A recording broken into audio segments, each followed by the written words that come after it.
Jadi kalau ada orang yang duduk dengan 8 kelompok atau 8 orang, 8 model orang, maka Allah akan memberikan 8 perkara daripada ketika kita bergaul berhubungan dengan 8 kelompok ini. Ini perkataan Al-Imam Abi Thayyib. Yang pertama, manjalasa ma'al aghniyai. Siapa yang duduk dengan orang kaya. Maksudnya dalam hal ini bergaul dengan orang kaya. Zadahullahu,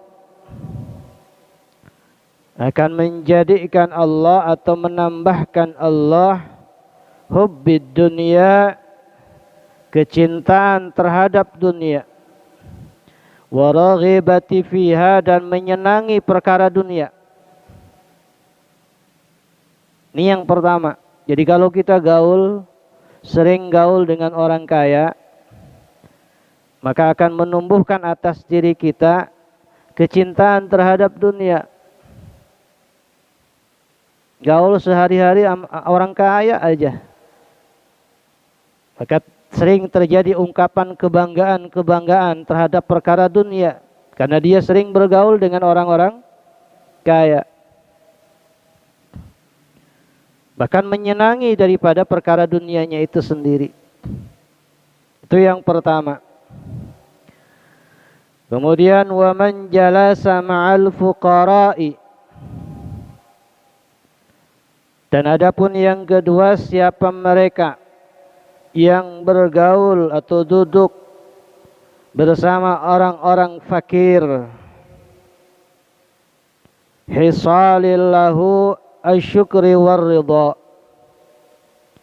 akan mendapatinya rasa syukur dan ridha, bikismatillahi, daripada rizkinya Allah subhanahu wa ta'ala, daripada bagian rizkinya Allah subhanahu wa ta'ala. Kemudian yang kedua ini, kalau seseorang banyak bergaul dengan orang-orang yang fakir, ya, dengan orang-orang yang kesulitan dalam persoalan ekonomi, maka akan didapatinya oleh orang ini rasa syukur. Maka kemudian orang-orang tua kita terdahulu sering menasihati kita, kalau daripada perkara dunia, maka lihatlah ke bawah. Dengan demikian akan menumbuhkan rasa syukur. Dan dengan kita bergaul dengan orang-orang yang ada keterbatasan dalam kemampuan, maka kita akan banyak punya rasa syukur. Ibaratnya kalau ada orang punya kendaraan baru, motor, ketika dia melihat ke bawahnya, orang baru punya sepeda, bergaul dengan orang yang baru punya sepeda, maka akan punya rasa syukur, masih mending saya punya kendaraan motor. Begitupun bagi yang punya sepeda, ketika dia banyak melihat ke bawah, banyak bergaul dengan orang yang tidak punya kemampuan untuk punya sepeda, maka akan lahir rasa syukurnya, masih mending alhamdulillah masih punya sepeda. Sementara yang jadi teman gaulnya nggak punya sepeda, dan seterusnya. Dan untuk perkara akhirat, orang-orang tua kita sering menasihati, lihatlah ke atas. Artinya mereka yang ahli ibadah, ahli ilmu, sehingga termotivasi untuk lebih banyak belajar ilmu, lebih banyak beramal ibadah untuk perkara akhirat. Nah itu penjelasan di antara yang disebutkan oleh Imam Abi Thayyib tentang ketika kita banyak bergaul dengan orang-orang fakir, akan didapatinya bagi orang itu punya rasa syukur dan kemudian punya rasa ridha atas setiap rezeki yang Allah karuniakan. Kemudian wa man jalasa ma'a sultani, dan barang siapa yang duduk atau bergaul bersama mereka para pembesar, para pejabat, atau orang-orang yang punya pangkat, maka zadahullahu al-qiswati wal kibari,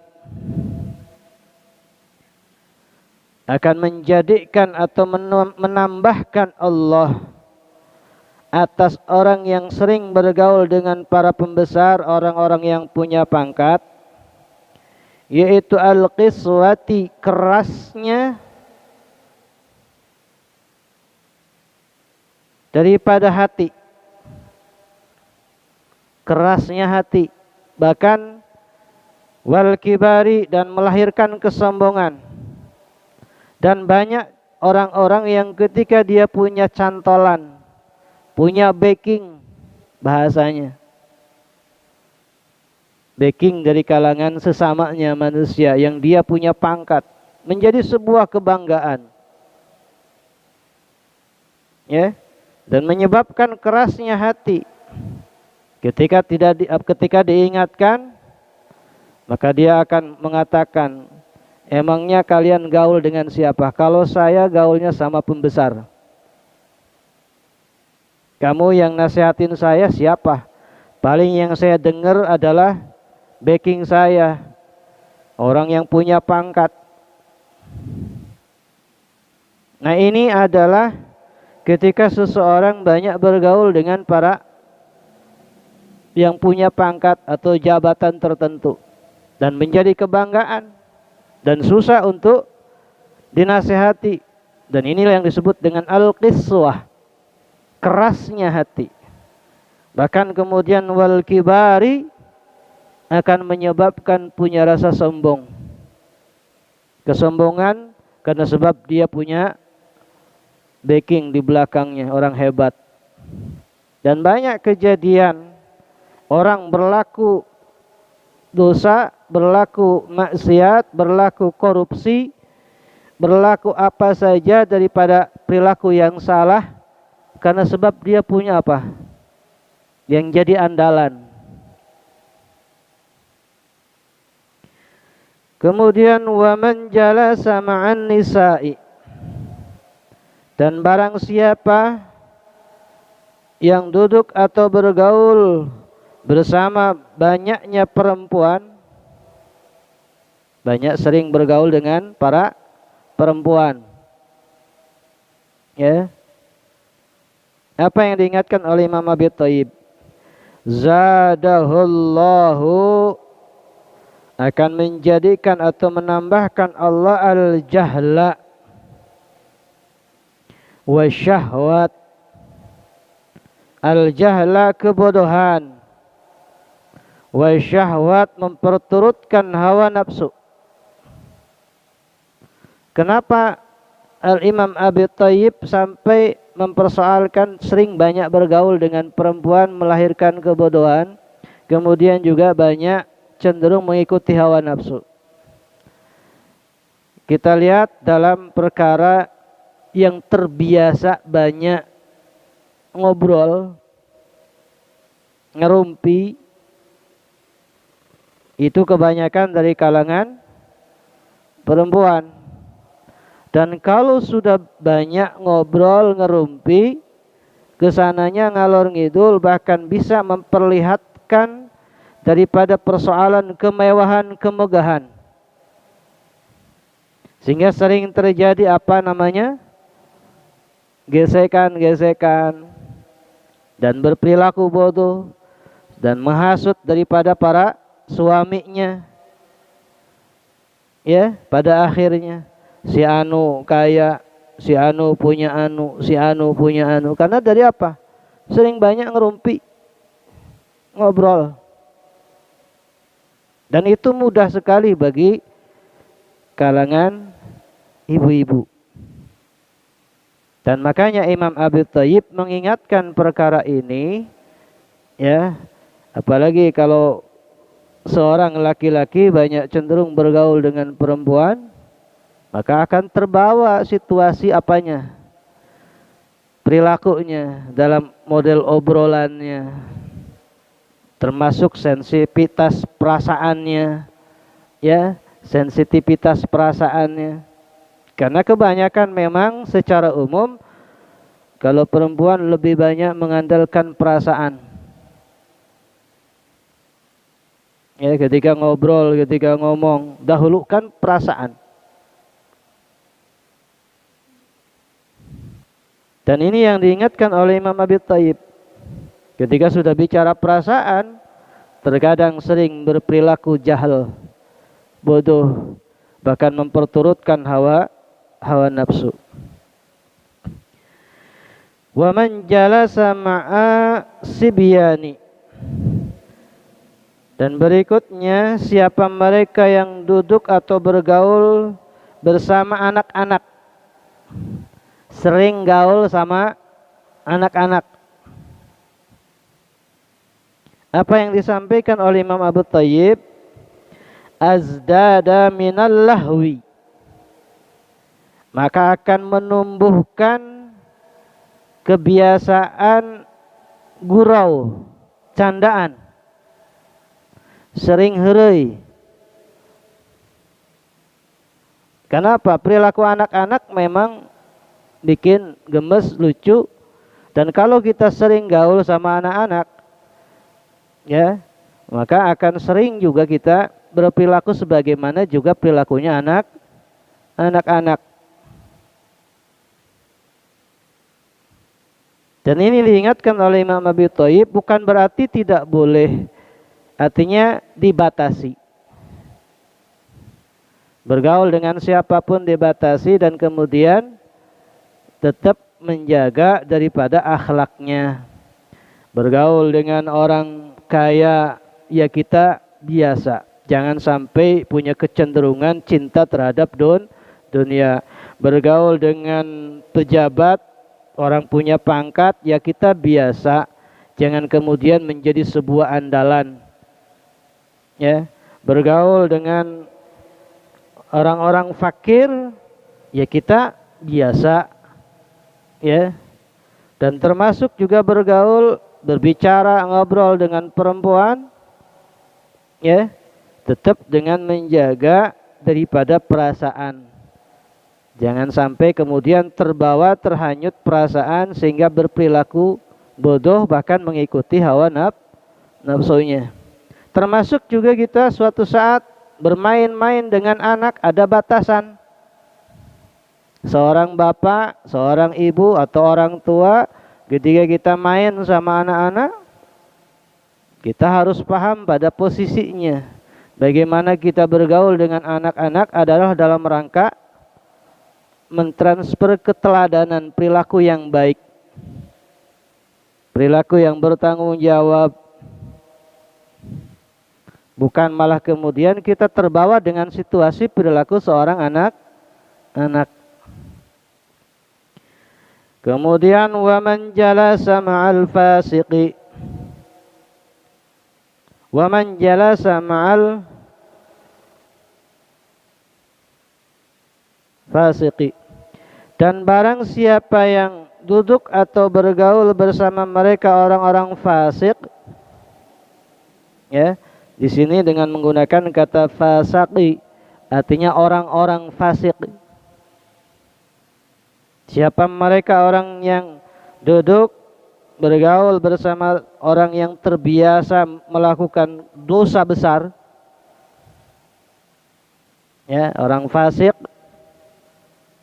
Di antaranya semacam apa? Yang terbiasa ninggalin salat. Yang terbiasa ninggalin salat itu dihukumi fasik dalam mazhabnya Imam Asy-Syafi'i radhiyallahu an. Karena daripada perkara sholat adalah kewajiban yang pokok. Ya. Maka apa yang disampaikan oleh Imam Abi Thayyib, azdada minal jara'ati ala dzunubi, maka akan menambahkan kecenderungan seseorang pada perilaku dosa. Kenapa hal demikian bisa terjadi? Karena dengan meninggalkan hal yang pokok saja sudah terbiasa. Untuk sholat yang waktunya cuma 5 menit, 10 menit aja biasa. Dan itu bukan dianggap perkara dosa yang punya pertanggungjawaban di hadapan Allah Subhanahu wa ta'ala. Maka ketika terbiasa, kemudian kita gaul dengan orang begitu, sering banyak bergaul, dan kemudian malah kita terbawa, bukan kita mengajak, mempengaruhi untuk mau ikut menunaikan kewajiban, kita terbawa, maka akan punya kecenderungan kita juga melakukan dosa dengan meninggalkan kebiasaan. Dalih-dalihnya awal-awalnya bilang, saya teu salat wae ge sehat wae awakna. Kalau perkara salat diukur daripada perkara sehat, tidak fair. Ya. Tapi yang namanya salat kewajiban seorang hamba kepada Allah, bukan terhadap penilaian sesama. Kewajiban seorang hamba kepada Allah bukan karena penilaian terhadap sesama. Ada lagi yang bilang rajin salat tapi angger maksiat. Perkara itu pertanggungjawabannya kepada Allah. Mending cenah orang tara salat. Dari sebab tara salat pun sama, berarti dia tidak menunaikan kewajiban seorang hamba kepada Allah. Jadi bukan karena pengen dinilai orang. Makanya penting daripada perkara amalan ibadah itu semuanya harus karena Allah.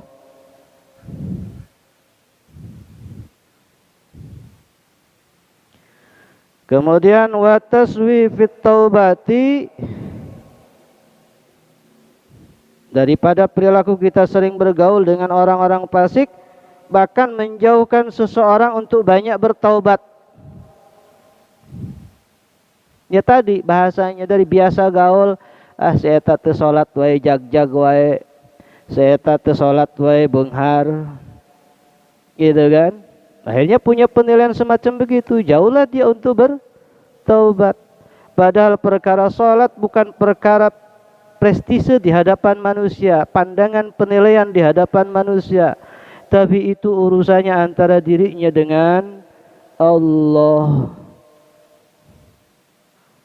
Ya makanya jangan ribut perkara ini mah, itu mah urusan saya dengan Allah. Ya mang enggak.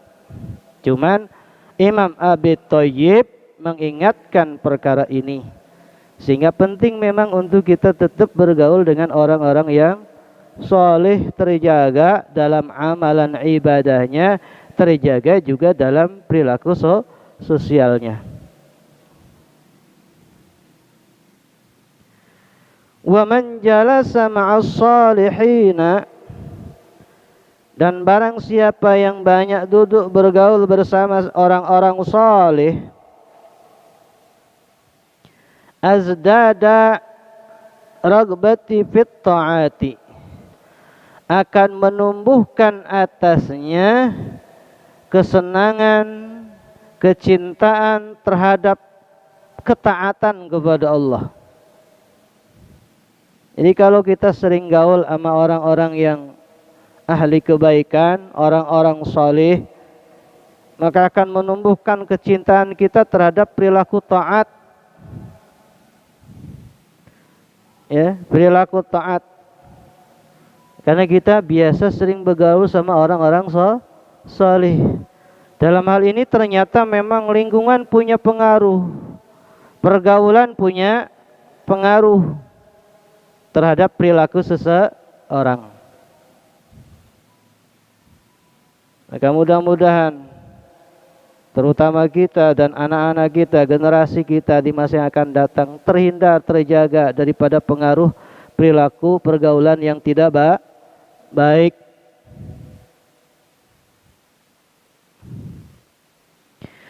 Wa man jalasa ma'al ulama'i, dan yang kedelapan, siapa mereka yang bergaul bersama ahli ilmu atau yang disebut dengan ulama, azdada, maka akan menumbuhkan minal ilmi, daripada ilmu, wal amali, dan amalan ilmunya. Jadi akan bertambah ilmu, bertambah juga amalannya. Kalau kita sering bergaul, sering ngaji, sering belajar, sering bertalabul ilmi, kita tahu ilmu, kemudian kita banyak amal. Ya, dan kita senantiasa berharap kepada Allah daripada setiap pertambahan ilmu kita, belajarnya kita, Allah karuniakan atas diri kita apa? Ilmu dan kefahaman dan kemampuan untuk bisa mengamalkan. Amin ya Allah ya Rabbal alamin. Wal maqalatir rabi'ah asyarah wallahu a'lam bissawab.